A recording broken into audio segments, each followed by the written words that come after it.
Cet ancien employé de la Société africaine de pneumatiques SAP Olympique a du mal à retenir ses larmes face à l'amertume qui le tourmente depuis plusieurs années.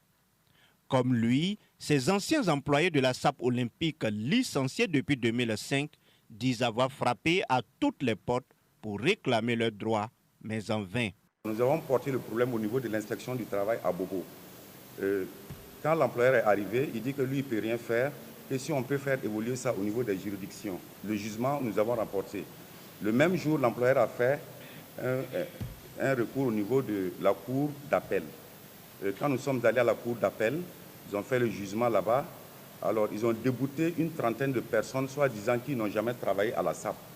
Le jour de la délibération au niveau de la cour d'appel, comme on n'a pas eu satisfaction, on a demandé à nos avocats de faire recours au niveau de la cour de cassation à Ouagadougou.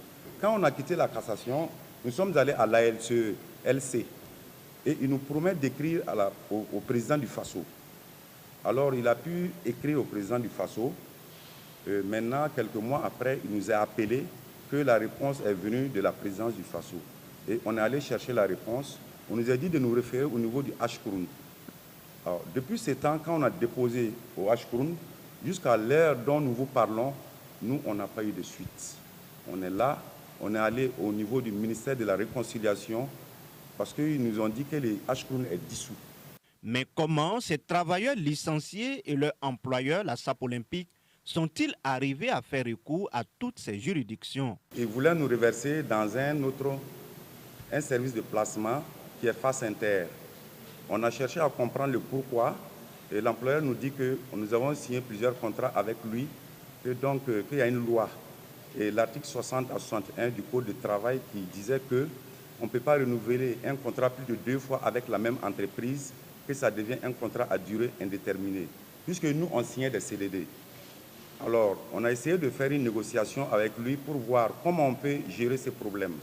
Mais l'employeur a refusé. Alors, nous avons porté le problème au niveau de l'inspection du travail à Bobo.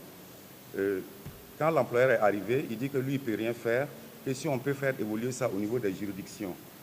Ce qui fait que l'inspection du travail a fait un procès verbal de non-conciliation qu'il a envoyé au niveau du tribunal de travail de Bobo-Dioulasso. L'autre situation décriée par ces anciens employés de la SAP Olympique, c'est la question de l'attrition à l'UTS et à la CNSS.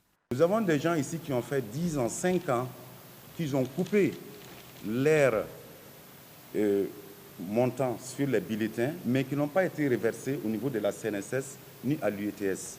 On a déposé nos bulletins au niveau de la CNSS pendant plus de 4 ans. Ils disent qu'ils vont traiter et ils vont nous revenir. Nous demandons à nos autorités de poursuivre la SAP parce que nos UTS ont été coupés et n'ont pas été reversés au niveau de l'État. Ça, c'est nous tous qui perdons. Selon le porte-parole des anciens employés de la SAP Olympique licenciés en 2005, cette rencontre vise à interpeller les autorités actuelles du pays afin qu'une attention particulière soit accordée à leur dossier. Nous comptons beaucoup sur le gouvernement parce que nous savons que la vérité est venue maintenant. Nous avons des veuves qui sont assises, qui sont là. Nous avons des enfants déscolarisés. Vraiment, ce n'est pas simple. C'est un cri de cœur.